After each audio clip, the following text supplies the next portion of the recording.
नमो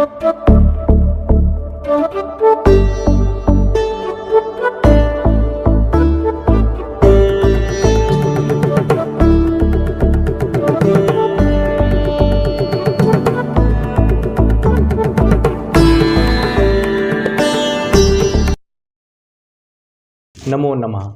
अभी आपने 14वें पाठ के पूर्वार्ध वाले वीडियो में ग्रहों की मूल त्रिकोण राशियों के बारे में समझा और उनकी नीच राशियों के बारे में समझा। नीच राशियां वस्तुतः आपके शुभ फलों को ह्रास करने में बहुत ज़्यादा सहायक होती हैं। ठीक उसी के विपरीत मूल त्रिकोण राशियां आपके शुभ फलों में वृद्धि करने वाली होती हैं। जो कोई भी ग्रह सूर्य, चंद्र, मंगल इत्यादि अपनी उच्च का बैठा हो या अपने मूल त्रिकोण राशि का बैठा हो तो वह अत्यंत शुभ माना जाता है।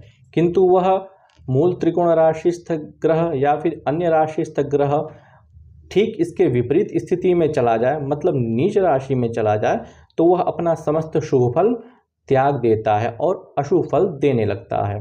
तो उसी क्रम में विगत पूर्वार्ध वाले वीडियो में आपने उस बात को समझा।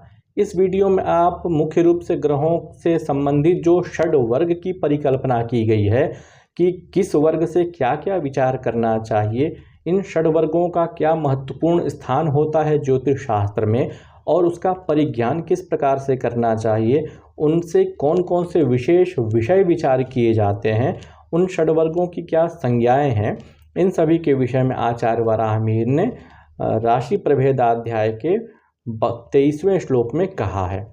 आप यह श्लोक देखें, श्लोक के अन्वय को समझें और उसकी संस्कृत व्याख्या को भी देखें और उसके हिंदी भावार्थ को भी सरलतया समझें। श्लोक इस प्रकार से है। गृहहोरादृष्काणाः नवभागो द्वादशांशकस्त्रिंशः वर्गः प्रत्येतव्यो ग्रहस्य यो यस्य निर्दिष्टः। इसके अन्वय को आप देखें। गृह होरा दृष्काणाः नवभागो द्वादशांशकस्त्रिंशः वर्गः प्रत्येतव्यः यस्य ग्रहस्य यः वर्गः निर्दिष्टः। इसकी व्याख्या देखें आप। गृह होरा दृष्काणाः गृह होरा दृष्काणाः नवभागः नवमांशः द्वादशांशकः द्वादशांशः त्रिंशः त्रिंशांशः वर्गः वर्गः प्रत्येतव्यः ज्ञातव्यः यस्य यस्य ग्रहस्य खेटस्य यः यः वर्गः निर्दिष्टः निर्देशः भवति। ग्रहों का जब हम बलाबल निर्धारण करते हैं तो उसमें इन षड वर्गों की प्रमुख भूमिका होती है। यह षड वर्ग कौन कौन से हैं, तो इस विषय में कहा गया है कि गृह होरा दृष्काण नवांश द्वादशांश और त्रिंशांश, ये जो होते हैं ये षड वर्ग कहे जाते हैं। वर्ग कहने का अर्थ है समूह, मतलब इन 6 का एक विशिष्ट समूह होता है जो अलग अलग विषय वस्तुओं को निर्धारित करता है। गृह क्या है, इन सभी वर्गों के विषय में आपने पूर्व के श्लोकों में पढ़ा। गृह कहने का मतलब यह है कि जो ग्रह जिस राशि का स्वामी होता है वह उसका घर समझना चाहिए।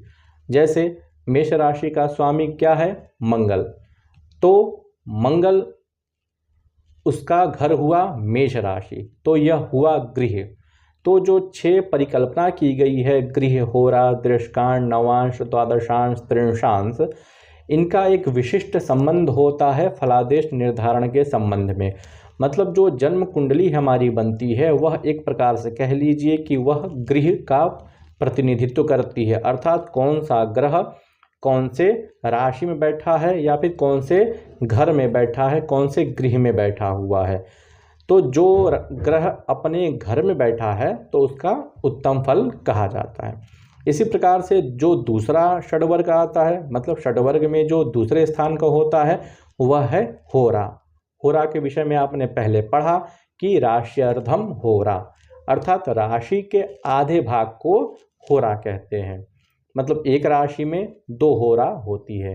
विषम राशि में 0 से लेकर के 15 तक सूर्य की होरा होगी और 16 से लेकर के 30 तक चंद्रमा की होरा होगी। इसी प्रकार से समराशि में 0 से लेकर 15 तक चंद्रमा की होरा होगी और 16 से लेकर 30 तक सूर्य की होरा होगी। यही क्रम चलता रहता है। होरा से मुख्य रूप से धन, संपदा, ऐश्वर्य इत्यादि की परिकल्पना की जाती है। तीसरा जो वर्ग का महत्वपूर्ण स्थान होता है वह है दृष्काण। दृष्काण राशि के तीसरे भाग को कहते हैं, अर्थात एक राशि में 3 दृष्काण होते हैं और उनका स्वामी होता है प्रथम, पंचम और नवम। मतलब 0 से लेकर 10 तक का जो स्वामी बनेगा वह उसी राशि का होगा।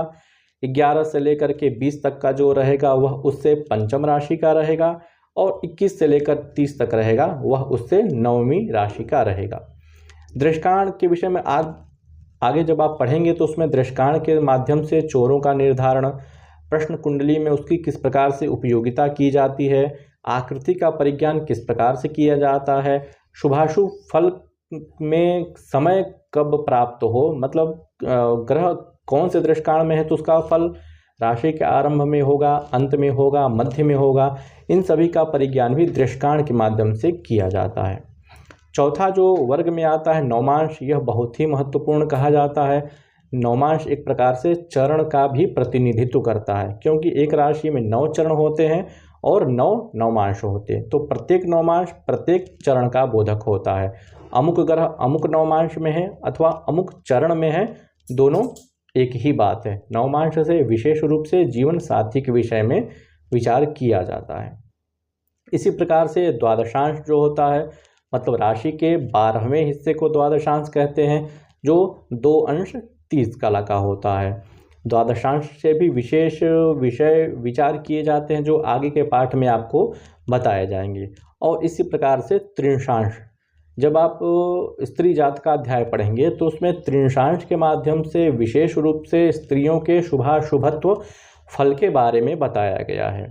तो जितने भी वर्ग बताए गए हैं, गृह, होरा, दृष्काण, नवांश, द्वादशांश, होरा, त्रिंशांश इत्यादि, इन सभी से विशेष विषय वस्तुओं की परिकल्पना की जानी चाहिए कुंडली देख करके।